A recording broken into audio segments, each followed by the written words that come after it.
ಜಾತಿ ಗಣತಿ ವರದಿಗೆ ವಿರೋಧ ವ್ಯಕ್ತವಾದಂತ ಹಿನ್ನೆಲೆ ಮುಖ್ಯಮಂತ್ರಿ ಸಿದ್ದರಾಮಯ್ಯ ಅವರು ಎಚ್ಚರಿಕೆಯ ನಡೆಯನ್ನ ಇಡ್ತಾ ಇದ್ದಾರೆ. ನೋಡಿ, ಸಾಕಷ್ಟು ವಿರೋಧಗಳು ವ್ಯಕ್ತವಾಗ್ತಾ ಇದೆ. ಅವೈಜ್ಞಾನಿಕವಾಗಿ ಮಾಡಲಾಗಿದೆ ಜಾತಿ ಗಣತಿಯನ್ನ, ವೈಜ್ಞಾನಿಕವಾಗಿ ಮಾಡಿಲ್ಲ, ಹಾಗಾಗಿ ನಮ್ಮ ಸಪೋರ್ಟ್ ಇಲ್ಲ. ಇದಕ್ಕೆ ಜಾತಿ ಗಣತಿ ರಾಜಕೀಯಗೊಳಿಸದಿರೋದಕ್ಕೆ ಈಗ ಸಿದ್ದರಾಮಯ್ಯ ಅವರು ನಿರ್ಧಾರವನ್ನ ಮಾಡಿಕೊಂಡಿದ್ದಾರೆ.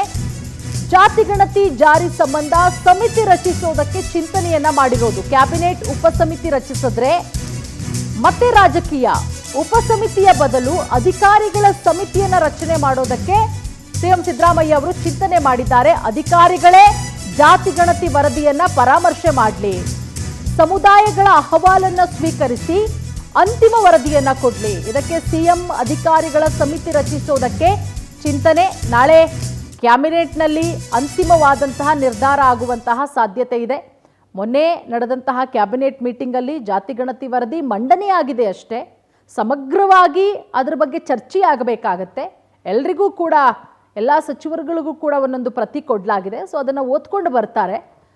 ಹಾಗಾಗಿ ನಾಳೆ ಏಪ್ರಿಲ್ 17ನೇ ತಾರೀಕು ಈ ಬಗ್ಗೆ ಮಹತ್ವದ ಸಭೆ ಇರೋದ್ರಿಂದ ಆ ಸಭೆಯಲ್ಲಿ ಸಿಎಂ ಸಿದ್ದರಾಮಯ್ಯ ಅವರು ಜಾತಿ ಗಣತಿ ವಿಚಾರಕ್ಕೆ ಸಂಬಂಧಪಟ್ಟಂತೆ ಏನು ನಿರ್ಧಾರ ತೆಗೆದುಕೊಳ್ತಾರೆ ಕಾದು ನೋಡಬೇಕಾಗತ್ತೆ.